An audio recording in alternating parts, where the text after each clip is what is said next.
नमस्कार प्रणाम, मैं हूं अमृत राज और आप देख रहे हैं जान पहचान। जी हाँ दोस्तों, आज हम लोग हैं सूरत के शांति दूत महिला वृद्धाश्रम में, जिसके प्रमुख है मधु बहन। आज उन्हीं की वजह से आज हम जितने भी यहाँ माताएं बहनें हैं उनका इंटरव्यू ले रहे हैं। उनके ऊपर जो बीती है अपने उनका दर्द इस चैनल के माध्यम से दिखाएंगे दोस्तों। तो आइए कुछ काकी उनसे बात करते हैं और आप सभी से रूबरू कराते हैं और जान पहचान कराते हैं। कैसे हो काकी? હું નામ છે તમારો? ગીત નથી ગાવાનું, તમારું નામ પૂછે છે। હું નામ છે તમારો? काकी शायद नहीं बोल पा रही हैं, आइए कुछ और से बात करते हैं। કેમ છો કાકી? મારું નામ રમીલાબેન છે, રાણાબા છે। કેટલા વર્ષ થઈ ગયા અહીંયા તમને? મને 2 વર્ષ થવાના। 2 વર્ષ થઈ ગયા। તમારો એજ કેટલા છે? મારું કોઈ નહીં મળે। તમારા ઉંમર કેટલા છે? 50 વર્ષ ઉંમર છે। અચ્છા, તમારો ફેમિલીમાં કોઈ નથી? કોઈ નહીં મળે। મારા ઘરમાં 4 વર્ષ થયા। તમને શું પ્રોબ્લેમ છે? કેમ રડવા લાગ્યા? હે? મારા સાસરાવાળાએ કરી મૂકેલા, સાસરેવાળા કરી મૂકેલા। તો પછી મારા ભાનિયા છે ને મને ભાડે રાખી। આ ભાનિયા તો પણ જગ્યા નહીં હોય રહેવાની, તો ભાનિયા મને છે ને પછી અહીંયા મધુબેન તો પૂછતા આવ્યા, તો મધુબેનના આશ્રમમાં મેં રહી। મધુબેને મને રાખી। મારો ભાનિયો છે, બેનનો દીકરો, એ મારો દીકરો છે। કેમ કેમ તમને કાઢી મૂક્યા ઘરમાંથી? ઘરવાળા મરી ગયા ને એટલે મને કહે કે જ્યાં આશ્રમમાં રાખે ને તો આશ્રમમાં જાઓ।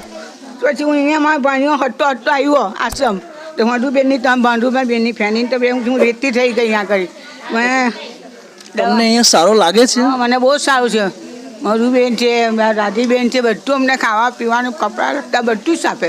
જમવાનું ટાઈમ પર મળે છે? ટાઈમ બધું જમવાનું, નાસ્તો પાણી બધું ટાઈમે ટાઈમ, ચા પણ ટાઈમે ટાઈમ બધું મળી શકે છે। પછી મને મારો દીકરો દવા આપી જાય, 10 મહિને મને 3 મહિને દવા આપી।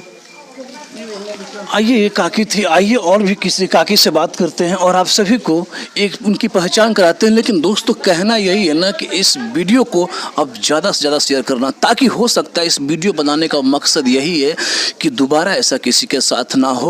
अगर इस वीडियो से एक बेटा भी सुधर जाता है तो मैं अपने आप को सौभाग्यशाली समझूंगा। कैसे हो दीदी आप? હું મજામાં છું, તમે કેમ છો ભાઈ? બસ શાંતિ છે। તમારું નામ શું છે? મારું નામ જયશ્રીબેન છે। તમે અહીંયા કેટલા વર્ષથી રહો છો? અમે અહીંયા 1.5-2 મહિનાથી રહેવા આવ્યા છીએ। 1.5 મહિના। તમે પહેલાં ક્યાં હતો? પહેલાં અમારું ગામ, અમારા બાપાનું ગામ વિક્ટર ગામ। તો અહીંયા તમે કેવી રીતે આવી ગયા આશ્રમમાં? બસ અમથા આવ્યા છીએ રહેવા માટે, રોકાવા માટે। તમારા ફેમિલીમાં કોઈ છે નથી? અમારા ફેમિલીમાં છે ને બહુ મોટું ફેમિલી કુટુંબ છે। તો કેમ અહીંયા આશ્રમમાં આવી ગયા? મોટું ફેમિલી છે તો અમથા અમે રહેવા આવ્યા છીએ। પણ કોઈ પ્રોબ્લેમ હોય તો ના આવે ને? કેમ કે પ્રોબ્લેમ કાંઈ નથી। आइए किसी और से भी बात करते हैं दोस्तों और दिखाते हैं को। કેટલા વર્ષ થઈ ગયા તમને આશ્રમમાં? 15-20 વર્ષ થયા। 15-20 વર્ષ થઈ ગયા। પહેલા તમે ક્યાં હતો? અમે અમારા ઘરે હતા તે અમને આ બેન લઈ આવ્યા। તમારું ફેમિલીમાં કોણ કોણ છે? બેન છે, બેન લઈ આવ્યા તે કોઈ યાદ નથી। એવું છે। અહીંયા જમવાનો ટાઈમ પર મળે છે? બહુ કામ કરીએ બધા। મધુબનનો સ્વભાવ કેવો છે તમારા બેટા? બેન અમારા મધુબેન જેવી કોઈ દુનિયામાં હોય દીકરી ન હોય। दोस्तों कहा जाता है ना कि एक आश्रम को चलाने के लिए એને જમાડવા આવો તમે બધાને કેટલા હાસો। અમારા મધુબેનને આ રાધા એટલે વાત કરવામાં દુનિયામાં હશે મલકમાં પણ એ બે જેવી કોઈ ન હોય। કોઈ અમારે આશ્રમમાંથી કોઈ ભૂખ્યું દુખ્યું ન જાય, કોઈને જમાડ્યા વગર ન જવા દે, ગમે એ આવે નહીં। બહુ રાખે, બહુ રાખે, બહુ રાખે। અમને ખબર નથી અમારું ઘર ક્યાં છે એ। લ્યો વાત કહીશો અને તમે ભાઈઓ આવો, બધું બધાને હાસો, જમવા દો।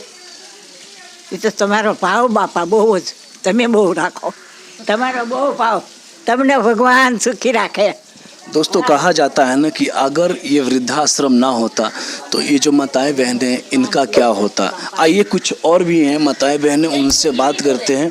और ये जो माताएं बहनें हैं ना, ये यहाँ के जो प्रमुख है राधा बहन, एक इनका कहना है कि ये बोल नहीं पाती क्योंकि बहुत सारे ऐसी जो माताएं बहनें जो दिमाग से जरा मेंटल बोल नहीं पाती हैं, बात नहीं कर पाती हैं। चाहे हम बात करना चाहेंगे भी ना तो हो सकता है कि इनका पिछला ज़िंदगी याद करके ये शायद रो सूर्योदय।